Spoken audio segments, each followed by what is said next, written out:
नमस्कार दोस्तों। पिछले अध्याय में हमने जाना था कि जीवन एक खेल की तरह है और हमारे विचार, शब्द और विश्वास ही इस खेल के नियम हैं। जैसा हम सोचते और बोलते हैं, वैसा ही हमारे जीवन में प्रकट होता है। आज हम फ्लोरेंस स्कोवेल शिन की पुस्तक the game of life and how to play it के दूसरे अध्याय समृद्धि का नियम, द लॉ ऑफ प्रॉस्पेरिटी, को सरल भाषा में समझेंगे। लेखिका कहती है कि ईश्वर ही मनुष्य की वास्तविक आपूर्ति का स्रोत है और जीवन में जो कुछ भी हमें चाहिए उसका प्रबंध पहले से ही मौजूद है।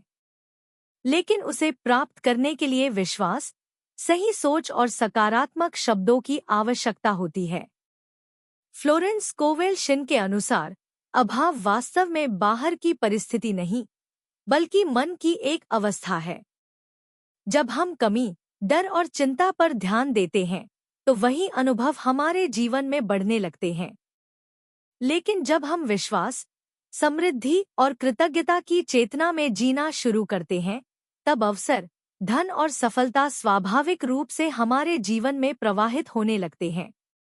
वह बताती है कि हमारे विचार और शब्द केवल ध्वनि नहीं है, बल्कि एक शक्तिशाली सृजनात्मक शक्ति है। इसलिए हमें हमेशा अभाव और भय के शब्दों के स्थान पर विश्वास और समृद्धि के शब्दों का चयन करना चाहिए।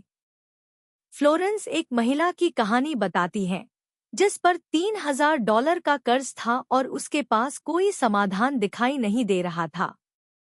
उन्होंने उसे सलाह दी कि वह डरने के बजाय विश्वास बनाए रखे और ऐसे व्यवहार करे मानो सहायता पहले ही मिल चुकी हो।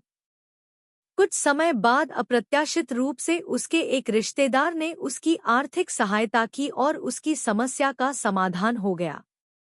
लेखिका कहती है कि केवल इच्छा करना पर्याप्त नहीं है, बल्कि हमें अपने विश्वास के अनुरूप कार्य भी करने चाहिए। इसे वह खाइयां खोदने का सिद्धांत कहती है।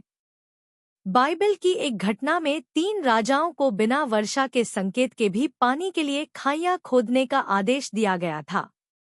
और जब उन्होंने विश्वास के साथ तैयारी की, तो पानी स्वयं आ गया। इसका अर्थ है कि यदि हम किसी आशीर्वाद की प्रार्थना करते हैं, तो हमें उसके स्वागत की तैयारी भी करनी चाहिए। इसी प्रकार एक महिला नए घर की तलाश कर रही थी। उसने नया घर मिलने से पहले ही नए कंबल खरीद लिए। यह उसके सक्रिय विश्वास का प्रतीक था। और कुछ समय बाद उसे वही घर मिल गया जिसकी उसे आवश्यकता थी। फ्लोरेंस बताती हैं कि बड़े परिणामों से पहले अक्सर मन में संदेह और भय उत्पन्न होते हैं।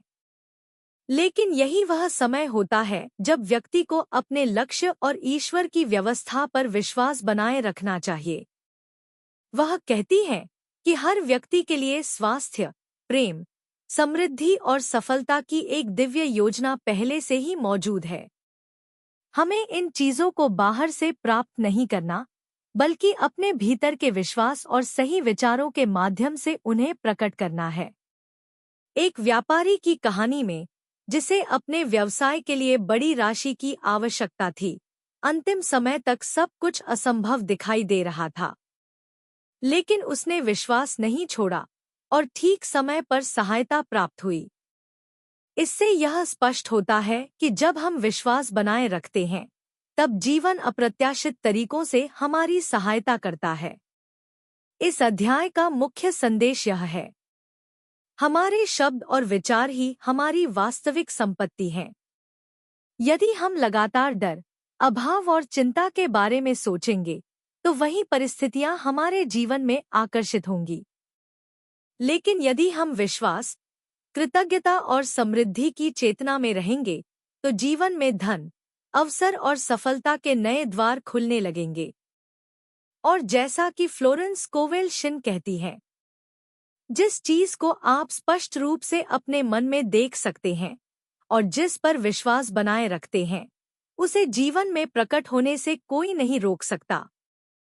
अगले अध्याय में हम आकर्षण का नियम और शब्दों की शक्ति को समझेंगे और जानेंगे कि हमारे शब्द किस प्रकार हमारे अनुभवों और परिस्थितियों को आकार देते हैं।